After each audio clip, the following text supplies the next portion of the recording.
That particular afternoon in October 1872, a conversation arose in the Reform Club that would change the life of Phileas Fogg forever.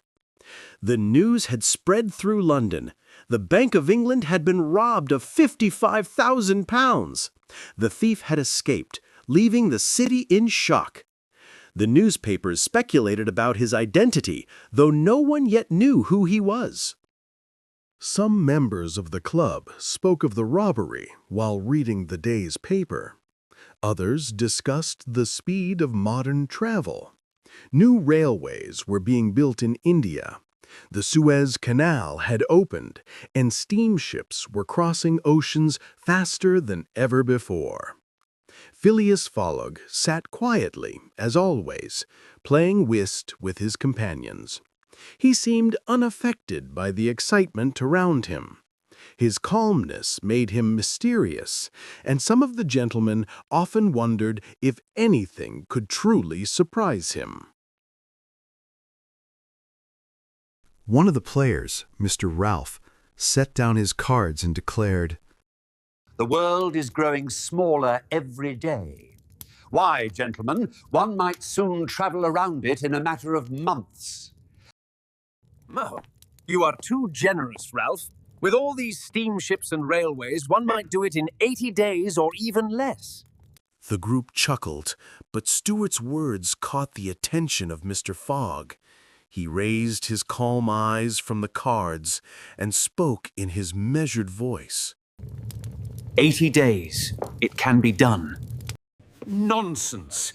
You cannot travel around the world in 80 days. It is impossible.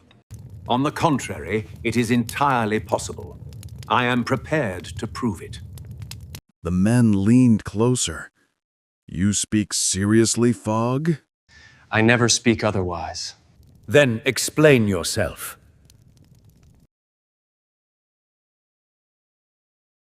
Without hesitation, Mr. Fogg produced a small notebook from his pocket. Inside was a neat timetable drawn up with precision. He spoke as though reciting a mathematical formula, listing each stage of the journey with exact times. Then, with calm certainty, he concluded, total, exactly 80 days. He recited it like a formula. London to Suez, 7 days. Suez to Bombay, 13 days. Bombay to Calcutta, 3 days. Calcutta to Hong Kong, 13 days. Hong Kong to Yokohama, 6 days. Yokohama to San Francisco, 22 days. San Francisco to New York, 7 days. New York to London, 9 days.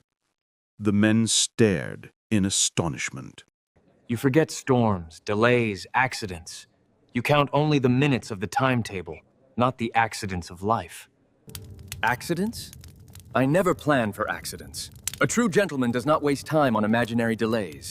The routes exist, the ships sail, the trains run, the journey is possible, muttered Stuart. Impossible. Even if you succeed in reaching India, the rest of the world will defeat you. Shall we make it interesting?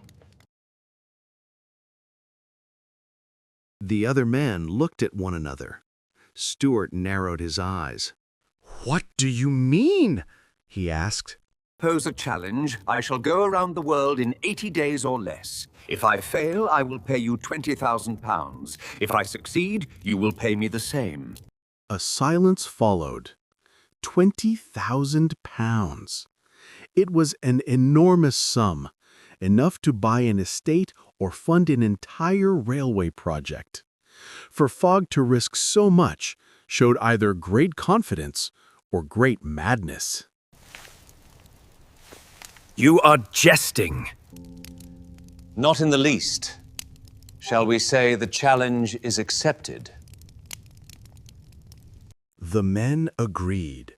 They were curious to see if this eccentric gentleman would truly attempt such a ridiculous venture.